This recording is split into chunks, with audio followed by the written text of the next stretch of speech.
ले भाई दीपक है पता नहीं किस बहन चोद की नजर लग गई भाई। इसका मेरा निके उड़ गया भाई, खराब हो गया कुछ।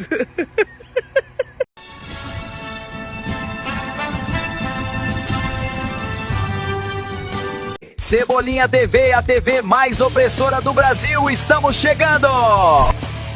Os bastidores do poder, a verdade nua e crua. Sem filtro, sem maquiagem, sem mimimi. Pane no sistema, alguém me desconfigurou. Aonde estão meus olhos de robô? Eu não sabia, eu não tinha percebido. Eu sempre achei que era vivo. Parafuso e fluido em lugar de articulação. Até achava que aqui batia o coração. Nada é orgânico, é tudo programado. E eu achando que tinha me libertado. Mas lá vem eles novamente, eu sei o que vão fazer. Reinstalar o sistema. Pense, fale, compre, beba, leia, vote, não se esqueça, use, seja. Deu pane no sistema! Bolinha TV, a rede de TV mais opressora do Brasil, trazendo as notícias como elas realmente são. Estados Unidos anunciam sanções às duas maiores petrolíferas russas. Em Washington, o secretário-geral da NATO discutiu uma nova ajuda militar à Ucrânia.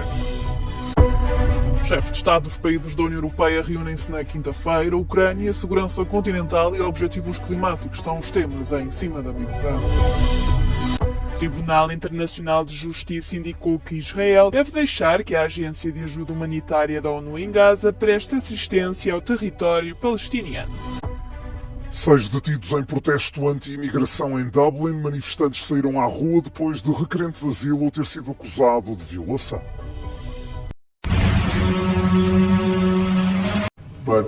Os Estados Unidos impuseram novas sanções à economia russa, um dia depois de Donald Trump ter anunciado que não iria encontrar-se com o presidente russo Vladimir Putin em Budapeste. O governo norte-americano impôs novas sanções às maiores petrolíferas russas, Lukoil e Rosneft, que são as receitas destas empresas que tornam possível a invasão militar russa da Ucrânia. There are massive sanctions on oil. The two biggest oil companies, among the biggest in the world, but they're Russian. They do a lot of oil, and hopefully it'll push. Hopefully he'll become reasonable, and hopefully Zelensky will be reasonable too. You know, it takes two to tango, as they say, and we're going to find out. They hate each other. These two people hate each other. You know that better than anybody. And it makes it more difficult than it should be. This should be easier to do. Trump reuniu-se com o secretário-geral da NATO na Casa Branca quarta-feira para discutir o fornecimento de armas à Ucrânia, que está a ser financiado pelo Canadá e pelos Estados-membros da União Europeia. Mark Rutte disse que chegaram a vários acordos e congratulou-se com as novas sanções norte-americanas. Diz que a pressão irá levar Vladimir Putin a sentar-se à mesa e concordar com um cessar-fogo mais tarde ou mais cedo. O presidente da Ucrânia, Volodymyr Zelensky, respondeu à Euronews à chegada à cimeira da União Europeia esta quinta-feira e comentou que o país não cede às pressões para fazer concessões territoriais. No territorial concessions. Ukraine will not cede any territory, Volodymyr Zelensky said as he arrived here to the EU summit, right as the European Union and the United States introduced new tough sanctions against Russia, bringing the idea of a ceasefire in Moscow's war against Ukraine closer than ever. As forças russas atacaram Kharkiv, na Ucrânia, na manhã de quarta-feira, atingindo um jardim de infância. Tanto os socorristas como civis apressaram-se para retirar as crianças do edifício. Embora todas tenham abandonado o local em segurança, o bombardeamento causou a morte de outra pessoa e feriu mais 6. Isto poucas horas depois de a Rússia ter lançado mais um ataque em grande escala com mísseis e drones contra a Ucrânia durante a madrugada. O presidente ucraniano, Volodymyr Zelensky, informou que pelo menos 6 pessoas morreram. Acrescentou que Moscou teve como principal alvo a infraestrutura energética da Ucrânia, mas que também foram atingidos edifícios residenciais, causando vários incêndios. 2 pessoas perderam a vida na capital, Kiev, e outras 4, incluindo 2 crianças, também morreram naquela região após um ataque atingir uma habitação particular. Os bombardeamentos tiveram também como alvo outras cidades da Ucrânia, incluindo Zaporizhia e a cidade portuária de Izmail, na região sul de Odessa. Apenas um dia antes dos ataques, o presidente dos Estados Unidos, Donald Trump, anunciou o adiamento da sua reunião com o homólogo russo, Vladimir Putin. Afirmou que não queria que esta fosse uma perda de tempo, já que o ministro russo dos Negócios Estrangeiros, Sergei Lavrov, deixou claro que Moscou é contra um cessar-fogo imediato. Já Zelensky recordou aos aliados que a Rússia só pode ser pressionada através de sanções e da capacidade de conduzir ataques de longo alcance. Uma agenda movimentada aguarda os chefes de Estado dos países da União Europeia na quinta-feira. Os dirigentes deverão debater as últimas notícias sobre a Ucrânia e explorar formas de reforçar o apoio a Kiev. Espera-se que o presidente ucraniano Volodymyr Zelensky discurse perante os colegas dirigentes. Na agenda do bloco está a definição do tipo de apoio financeiro à Ucrânia nos próximos anos. Os dirigentes deverão voltar a analisar a proposta da presidente da Comissão Europeia de utilizar os ativos russos congelados para conceder um empréstimo ao país. A defesa e a segurança também estarão na ordem do dia. A cimeira poderá marcar o fim de um ciclo de compromissos anunciados com o objetivo de reforçar as capacidades europeias. Espera-se que os 27 Estados-membros passem à prática e implementem novas medidas, objetivos e projetos concretos. A competitividade será igualmente objeto de debate. Há vários meses que a União Europeia está empenhada numa iniciativa de simplificação, sendo provável que o Bloco procure agora fazer avançar estes esforços. No entanto, a questão climática poderá continuar a ser um ponto de discórdia, com as discussões a procurarem uma base comum para os objetivos relativos ao clima.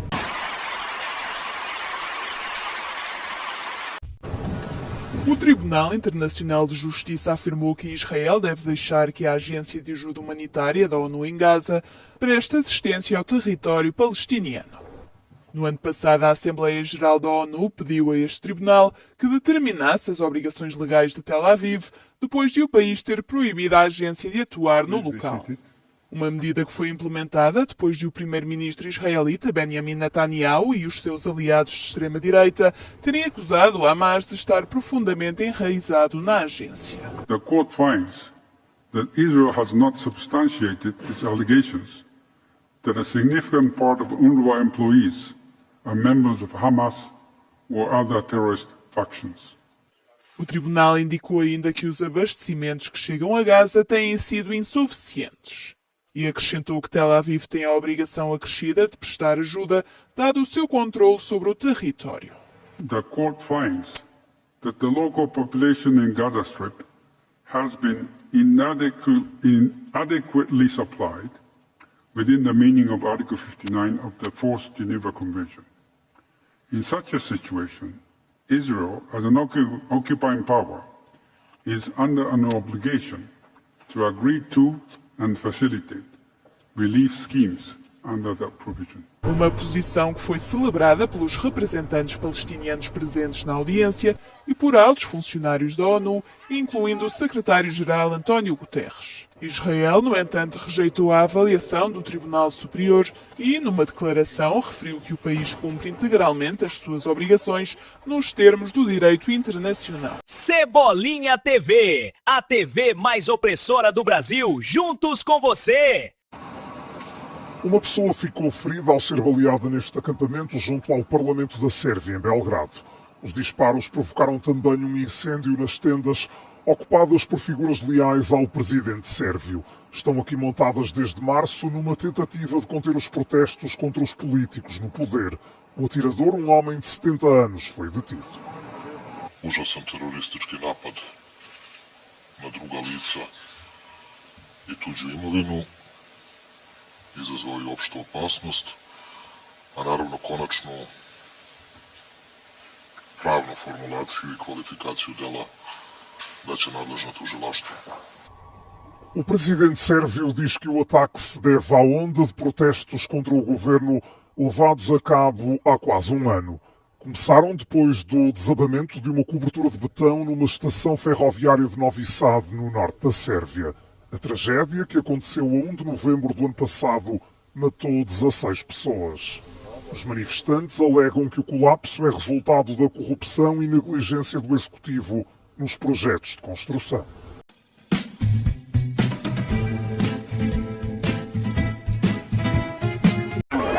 Milhares de pessoas manifestaram-se em Tbilisi, capital da Geórgia, em apoio à jornalista Mzia Amaglobeli, que continua presa depois de ter recebido o prémio Sakharov do Parlamento Europeu na quarta-feira. Amaglobeli, fundadora de meios de comunicação social independentes no país, recebeu o maior prémio da União Europeia em matéria de direitos humanos, juntamente com um jornalista bielorrusso-polaco, Andrzej Poczobut. A manifestação foi pacífica, mas a polícia deteve 30 pessoas. Of the Georgian dream against Georgian citizens, and ultimately they are the losers. We will prevail, we will persevere.